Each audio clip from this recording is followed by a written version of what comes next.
There is a lack of guidance and direction in your life. There's a lack of guidance from the Lord. There's a lack of direction. There's a lack of sense of, I know where I'm going. I'm being guided. I'm being directed somewhere. But instead, it is, I'm wondering. I just feel like I'm wondering. I feel like I don't know where I'm going. That is a consequence of withdrawing and pulling away from the Lord and also from the word of the Lord. There's a disconnection from God's purposes and his plans. There's an increased reliance on human wisdom and human resources. Then there's a spiritual stagnation and a spiritual decay that later on come.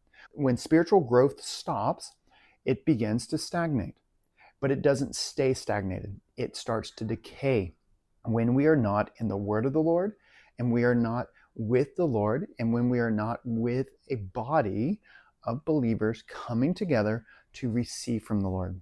And each one of these different spiritual numbness, lack of guidance, direction, disconnection from God's purposes and plans, this increased reliance on our wisdom, our guidance, our resources, this spiritual stagnation and decay, we would say that this is exactly where Abraham was when he went to Egypt the first time in Genesis 12. Also, we would say that this is later on when he also goes and tries to offer his wife as a peace treaty to the north there. So we can say and we can see that these are different characteristics and different times that do hit Abraham's life.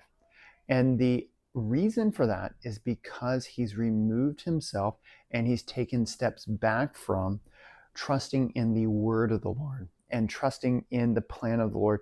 There is a distance from the wisdom that comes from the Lord.